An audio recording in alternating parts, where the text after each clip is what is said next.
દયાળુ છે અને આકાશ તથા પૃથ્વીનો સર્જનહાર આપણો ઈશ્વર પિતા તે જ છે. તેની સ્તુતિ કરીએ, તેની પ્રશંસા કરીએ અને તેને માન આપીએ, કેમ કે આપણો દેવ ભલો છે, તે દયાળુ છે અને પુષ્કળ પ્રેમાળ છે. તે કહે છે, મારી વહાલી દીકરી, માંગ, હું તને ચારે દિશાનું વતન આપીશ. એવું પરમેશ્વરનું વચન કહે છે. મારા વહાલાઓ, તમારા હાથો આકાશ તરફ પસારો અને પરમેશ્વર પર માંગો.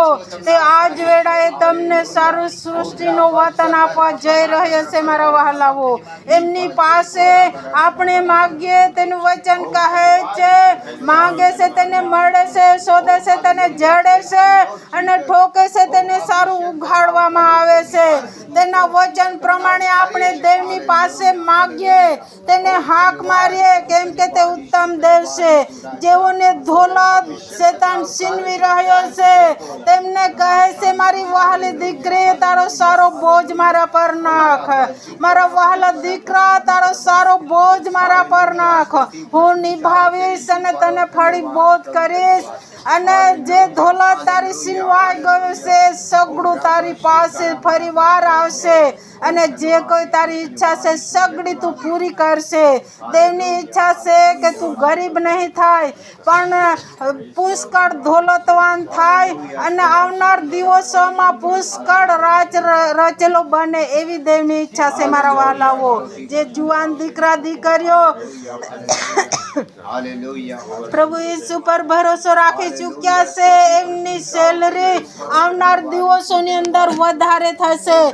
જો તમે દાન આપશો, દશાંશ આપશો, એની તમે પ્રાર્થના કરશો, તે જ ઘડીએ પરમેશ્વર તમને એવો આશીર્વાદ આપશે કે કોઈ દિવસે આશીર્વાદ તમારા મધ્યે ખૂટશે નહીં. એવું પરમેશ્વરનો આત્મા કહે છે.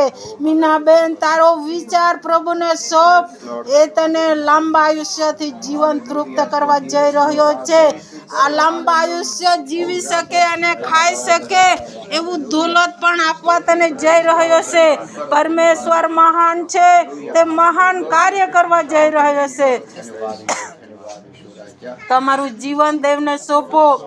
તમારા જીવન થકી પ્રભુ એવું કામ કરવા જઈ રહ્યો છે કે ઘણા વર્ષો પહેલા કરી રહ્યા હતા, એ કરતા ઉત્તમ કાર્ય કરવા જઈ રહ્યો છે.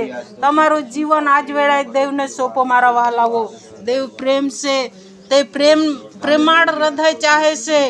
જો તમે પ્રેમથી કરવા ઈચ્છો છો તો એના વાળા જરૂર આશીર્વાદ થઈ ચૂક્યા છે.